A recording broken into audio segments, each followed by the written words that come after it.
What brings you here today? Various thoughts of learning, listening, getting, learning new ideas, where learning what and how to advocate for good water policy, to see what other folks are doing, and just concern for future of New Mexico water. That was number one. Number two, rotational following, preparations for priority administration, and initiating collaborative development of a Middle Rio Grande shortage sharing agreement will proceed if funded by the state. What other approaches do you think would help? Making compact compliance the first priority, better managing the balance between livestock and water for livestock and water for humans, green infrastructure. Let's see, just pulling out some of the locally grown food, encourage markets for locally grown food, encourage lifestyle changes that encourage less meat and more plant-based diet, training. Okay, that's about it. I'm going to go on to my next Jamboard. Question number 3, please list questions the public may have regarding the compact, the need for Middle Rio Grande compliance, and the 3 initiatives listed in question 2. So quite a bit of conversation around the lawsuit. What happens if we lose the lawsuit? How can we renegotiate the compact? What would that take? Do we have the political will to do that? Then some questions about modeling. Have you modeled the impact to compact deliveries with fallowing? And some ideas of that instead of placing water saving burdens on farmers, why not residents? What about urban conservation? Question number 4, will you phone or email governor, senator, representative about the urgent problem of reducing water depletions? What other grassroots lobbying steps will you take? First one was, I don't think the governor will take my call. Educate and organize others.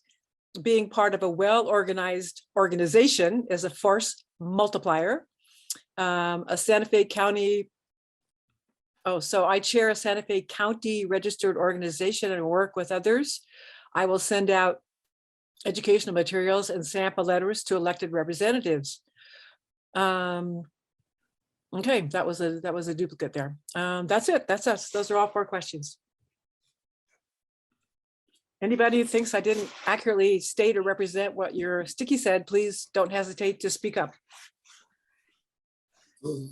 Thanks, Lori, and okay. a lot of good thoughts embedded in there. What about breakout room 2?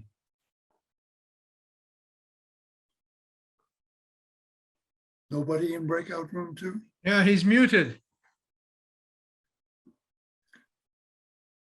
I see his lips moving, but he's not talking. That's what my wife says too. My name is Doug Crosby. I'm an employee of the Office of the State Engineer in Albuquerque. And we had a diverse, committed group of myself, who's a state employee, federal employee, water users, farmers, people with deep passion, committed to the state and committed to water and understanding what we're going to do in the future. What brings you here today? The biggest sticky I see says reality. We have people who want to understand the compact and what compliance with the compact means. Concern about the future of our water and how it will affect small water users. Let's see, what are some other reasons? We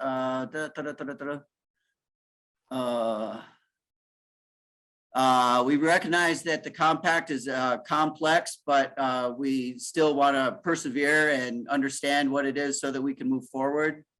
The second question, we talked a lot about institutional arrangements and top-down approach. We talked some about state engineer and constitutional mandates or arrangements. Also local restrictions or local use of water.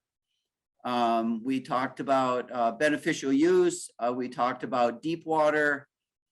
We talked about the use it or lose it mentality, that maybe we should investigate what that really means and whether that's actually helping us. We also want to have as well from a top-down approach to a bottom-top approach. So basically including everybody. One thing that I said is that we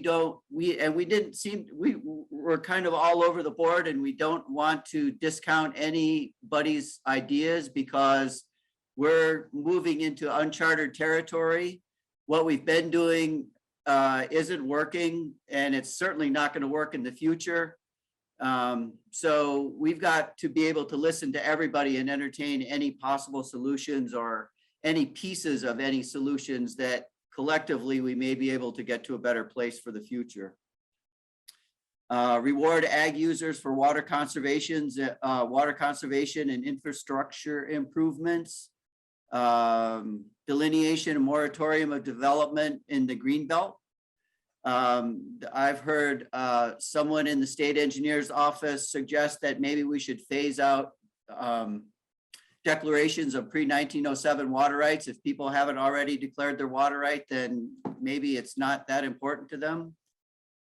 And as Mike mentioned, there aren't that many pre-1907 water rights out there that haven't been declared yet. So perhaps we could move away from that, which would, when a declaration is approved, it means that somebody gets to use, legitimately gets to use water, which would be conceivably a new appropriation, which we don't want to have, especially in a closed basin that's has less water available. Questions the public may have in about the Rio Grande Compact and compliance. One thing is maybe we could consider that when the compact was written, we had higher flows, and we obviously don't have flows like that now.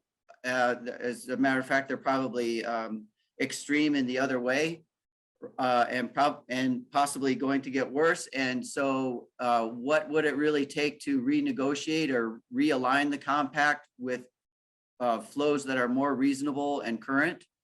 Reality. We want to have conservation and fair use for all, top-down approach, institutional arrangements, and of the two government employees, both committed to working for healthy, positive change from within, and continue to talk to our colleagues and fellow employees about what we can do to further change to make things better. And we committed to writing to legislators and making calls and continuing to talk to people just to try to get the word out and create more awareness and commitment. And I think that's it, unless anybody else wants to throw something in.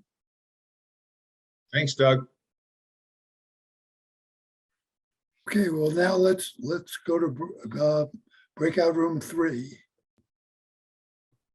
Great, and please, anyone in my breakout, jump on, especially Bob, since you've got the notes in front of you too, to help me out here.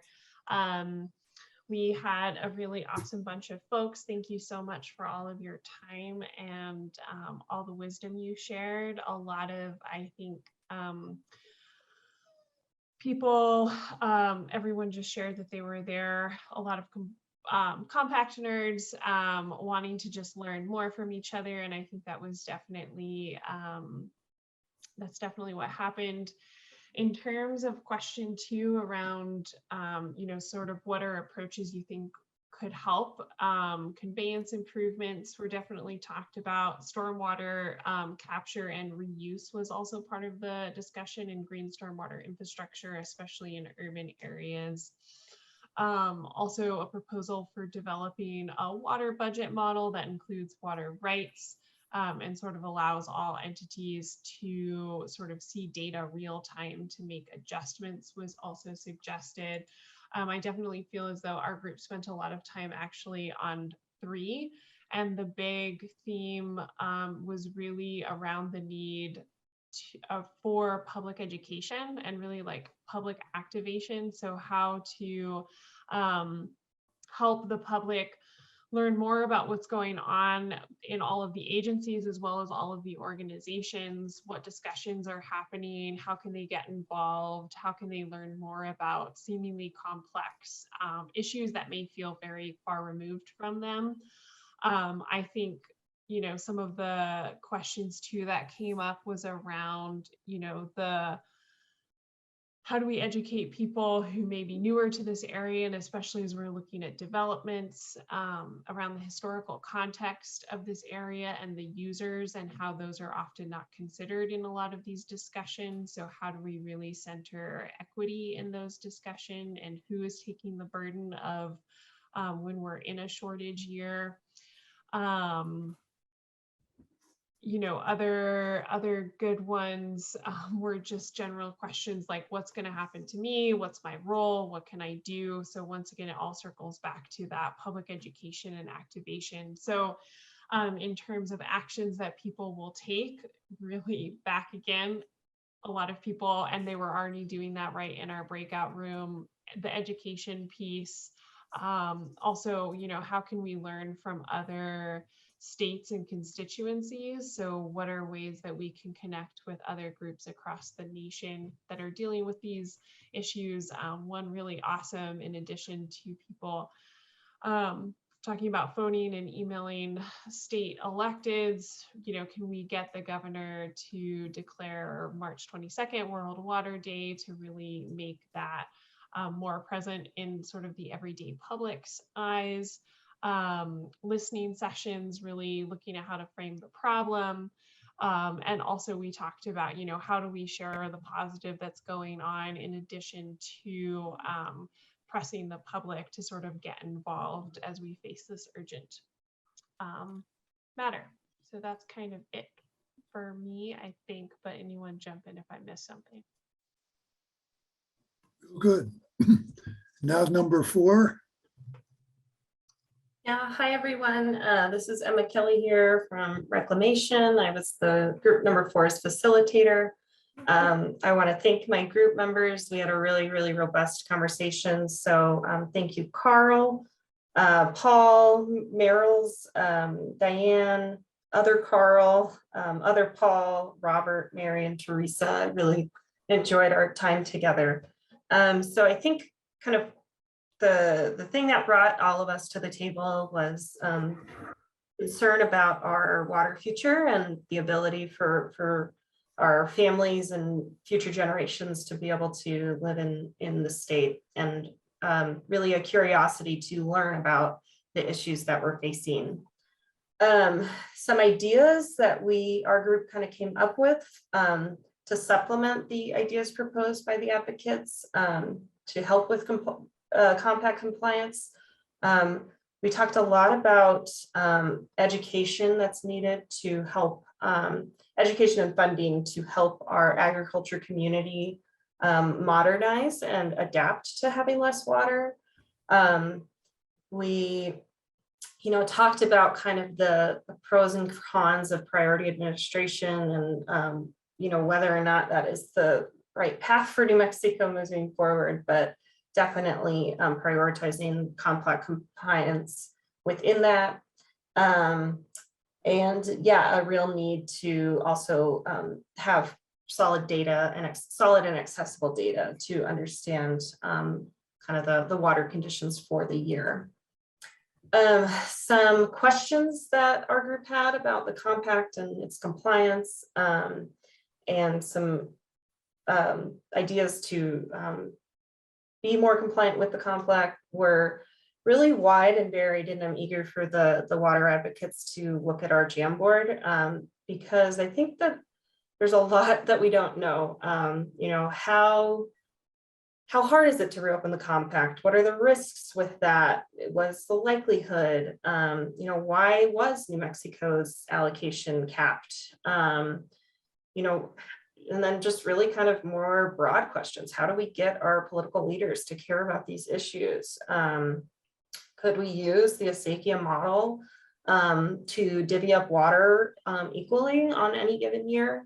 And then with that, really questioning like our future approach to these issues with flexibility and understanding the kind of interdecadal variability of our water years and making it so that our state law reflects and responds to that variability, and instead of kind of boxing us into one solution. We had a lot of general support from folks in our group that will want to email the governor and their representatives, and some great ideas on how we might kind of lobby, including just the need to have more water focused legislators up in Santa Fe, and potentially preparing for next year's legislative session now, before it gets here. So thanks again, group 4, and if there's anything to add, please do. But I think next is Julia and Norm's group. Number 5. Hey, everybody. We also had a great discussion in our group. The reasons for people being here tonight included that one of our breakout group was part of a church stewardship committee, and they believe that there's nothing more basic for climate change response than work with water. Another person is concerned about the transfer of water rights and wants to promote planning, better planning, and community water protection. Another person was interested in learning about reform of water governance and learning how we will need to deal with shortages. Wanting to know how New Mexico will provide the lower Rio Grande with its entitled share of water. We had a hydraulic engineer who was interested, who's been working in the Middle Rio Grande for a long time, who is interested in learning how we will deal with our compact deficits. The engineer advisor to the New Mexico's Rio Grande Compact Commissioner was in our group. And she wanted to hear what ideas our group had. And then another person wanted to learn more about how the Middle Rio Grande basically functions and how it is managed, and how we could make informed recommendations on how to share the limited water supply. With regard to the questions, what other approaches would help to meet New Mexico's compact obligations? There was recognition that there are no easy solutions and there are trade-offs in many of the areas. Education was brought up. Education about water conservation is always a good idea. Most people don't know that we have a finite supply of water. One person said the biggest problem for deliveries of water for use below the Elephant Butte Dam is the poor condition of the river channel in the lowest portions of the Middle Rio Grande. And we must restore some choked and clogged channel areas so that water will make it downstream and reduce the excessive depletions that Mike Hammond talked about in the lower part of the basin. We talked about capturing more stormwater for uses and green stormwater infrastructure. Let's see. For question number 3, which was the questions that the public may have regarding the compact and the need for compliance, and the 3 initiatives, preparations for priority administration, rotational fallowing, and beginning a process to collaboratively develop a shortage sharing agreement. What questions may the public have about these things? An obvious question how would priorities be administered? Who gets cut off? The public would need to understand the consequences of a compact violation. We need answers to the question, why do we need to give our water to Texas? And the simple answer is the same reason we expect Colorado to give us our compact share. a statement that people don't like surprises. They need to understand the situation we're in with regard to our compact dilemma so that they will be willing to shift behaviors and take actions that are necessary for our climate change future. One person said that we need to have mandatory conservation requirements. A question was, why was a compact written in such a way so as to make the Middle Rio Grande's compact compliance difficult?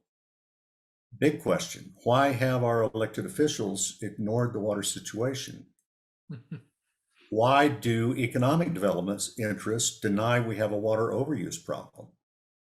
How do we get staffing for agencies in order to address our infrastructure problems that cause water waste? And that was with regard to public water systems in the Middle Rio Grande that can't account for 30% or more of the water that they pump into their system. They don't meter deliveries to customers, and it's because they have lots of leaks. Why do we fail to fix, replace aging infrastructure with excessive losses? Well, lots of ideas. And with regard to contacting elected officials and telling them that we have an urgent problem and taking grassroots lobbying steps, there were statements that we need more effective organization of interests that need to be trained for and would participate in grassroots lobbying, that we need training for people to become citizen lobbyists. But there were pledges that people will reach out and contact their elected officials now. So we had a rich discussion, and the water advocates are looking forward to going through all of these gem boards and getting some compiled feedback back to everybody. So that takes us to breakout group 6. Thank you. I was the facilitator for breakout group 6. My name's Brittany, and we had a wonderful, varied group of people who had excellent contributions, really different interests and ideas. So we had some irrigators in our group. We have people representing tribal interests, people who are representing ecological health and endangered species, ranchers, people representing land grant interests, and everybody came to the table wanting to be educated and just to learn from each other and to be part of the group.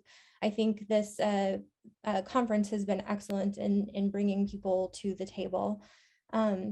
For what other approaches we could do to help, my group thought a lot about how irrigators tend to get the short end of the stick with shortage sharing, and what can the municipal what kind of municipal changes could be made for conservation. Some ideas were to change the cost structure of water for municipal users, or to make lawns, green lawns, illegal. Doing more municipal planning, what kind of planning is needed and what kind of developments are appropriate when we are so short on water.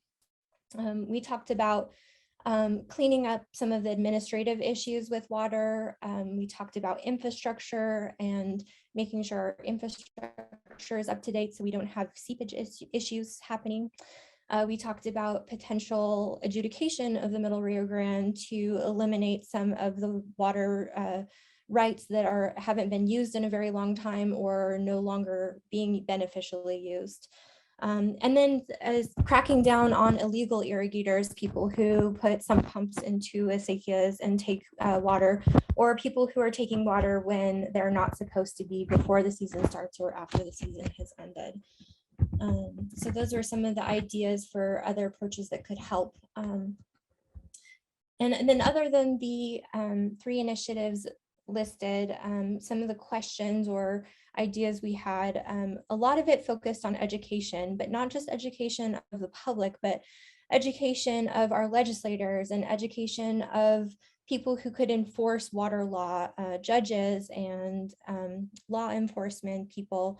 Making sure that people understand that this is a very urgent issue, educating our children, CESOS or CESSOS has some wonderful education materials for elementary or younger children. And please correct me if I'm wrong about that, but pre-education materials regarding water in our state that we can make sure that all of our children are on the same page and they know what's happening. And when we educate our children, we can educate the parents as well. Some of the things that we talked about were also making sure that everyone is brought to the table equally. Endangered species and ecological issues, land grants and pueblos, just making sure that everyone has a seat at the table when we're discussing shortage sharing or rotational fallowing or anything like that. How do our changes impact these different interest groups? Let's see. And then, when we're talking about what grassroots lobbying, most people were definitely willing to commit to emailing or texting or calling their legislators. We had a few people in our group that are barred from doing so because of their positions, their employment positions. But we talked also about other things that people can do. One great idea was that the water advocates host an open house for legislators and make the announcement public so that legislators have their constituents asking them to come to be educated about the water issues, and getting the governor on board with keeping her promises from her campaign, that none of which have really been met except for the Gila diversion. We also talked about protesting transfers and getting on the table so that you can influence the conditions of approval that are part of approving transfer applications for surface water rights. So those are the main things that we talked about. But we also talked about not just contacting your specific legislator, but contacting the committee legislators that would have a big impact on this, like the Natural Resources Committee or the Appropriations and Finance Committee. Thank you. Well, thank you, Brittany, and all of the reporters, and thank you everybody for your participation in the breakout groups and your great ideas. We hope you'll join us on Saturday for the final breakout session, which will deal with what we need to do to increase the equities in the Middle Rio Grande of the shortage sharing that takes place these days. So again, thank you very much. Hope to see you on Saturday, and thanks so much for your ideas and participation. This feels like worthwhile progress is being made.